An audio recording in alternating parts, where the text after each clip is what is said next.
ছুটির দিন একটু সময় করে পরিবারকে নিয়ে কোথাও থেকে ঘুরে আসলে নিজের যেমন ভালো লাগে ঠিক তেমনি পরিবারেরও সারাটা সপ্তাহ জুড়ে যে ক্লান্তিটা থাকে সেটাও এমনিতেই কেটে যায়।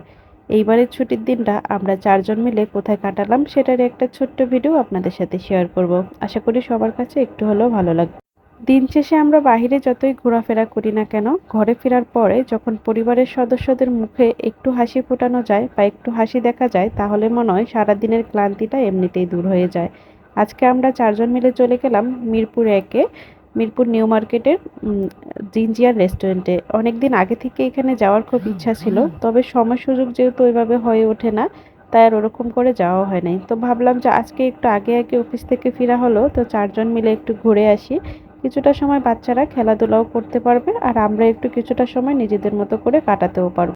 এদের ভিতরের পরিবেশটা অনেকটাই সুন্দর। আবার এখানে পাশে বিয়ে বা যে কোনো অনুষ্ঠানের জন্য আলাদা করে হল আছে, সাথে আবার বাচ্চাদের খেলার একটু প্লেগ্রাউন্ড আছে, যেটা বাচ্চারা খুবই বেশি পছন্দ করছে। কয়েকদিন থেকে ওরা বাবুল্যান্ডে যাওয়ার জন্য অনেক বেশি বায়না ধরতেছিল।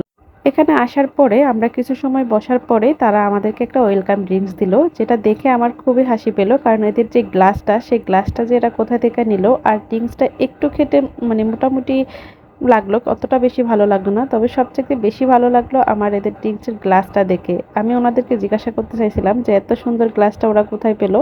আর একেবারেই সামান্য একটু ওয়েলকাম ড্রিঙ্ক, যেটা আমার কাছে মোটামুটি লাগছে কিন্তু আমার মেয়ের কাছে তেমন একটা ভালো লাগে নাই। ওকে খাওয়ানোর পরে ওর মুখের অবস্থা দেখেই বুঝতে পারছি যে ওর কাছে তেমন একটা ভালো লাগে নাই। যাই হোক, কিছুটা সময় একটু বসে গল্প আড্ডা করার পরে তারপর এরা এখানে একটা পকোড়া দিল, যেটা খেতে মোটামুটি বেশ ভালোই লাগলো। সাথে যে কয়েক রকমের সসটা ছিল সেটা একটু অন্যরকমই ছিল সবকিছু মিলে, তবে ঝালটা ওরা যেহেতু পছন্দ করে না, তাই ওদের কাছে টমেটো সসটাই বেশি ভালো লাগছিল।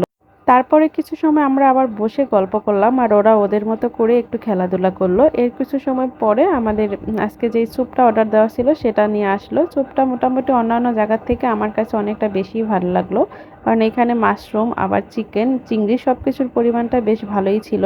স্যুপটা খাওয়ার পরে আমরা ওনাদেরকে বললাম যে মেইন খাবারটা সেটা একটু পরে দেওয়ার জন্য। এই সুযোগে ওরা দুইজন একটু খেলাধুলা করে নিচ্ছে আর আমরা এইদিকে বসে আমাদের মতো গল্প করতেছিলাম। আসলে ওরা বাবুল্যান্ডে যাওয়ার জন্য এত বেশি বায়না করতেছিল, ওদের বায়না মেটানোর জন্যই আজকে এখানে চলে আসলাম। এতে করে ওদের খেলাধুলাটাও হবে আর আমাদেরও বাইরে কিছু খাওয়া দাওয়া হবে। আপনি সবসময় যতই ঘরের খাবার খান না কেন, মাঝে মাঝে একটু যদি মুখের টেস্ট বা মানে বাইরের খাবারের স্বাদ নিতে চান, তাহলে এরকম সবাই মিলে বাইরে থেকে ঘুরে আসলে বেশ ভালোই লাগে। আমরা যেহেতু একদম সন্ধ্যার পর পরে গেলাম, তখনও মোটামুটি লোকজন ছিল, অত বেশি ছিল না। তো ওদেরকে নিয়ে আসবো তাই একদম ৯টার মতো বেজে গেল। তো আমরা ভাবলাম যে মেইন খাবারটা খেয়ে তারপর আমরা বেরিয়ে পড়ি। খাবারের টেস্টটা মোটামুটি ছিল, তবে সবচাইতে বেশি ভালো লাগছিল সবার পরে যে পানটা দেয়, কারণ অন্যান্য জায়গায় আমি এটা কখনো পাই নাই। এটাই আমার কাছে অনেক ভালো লাগে।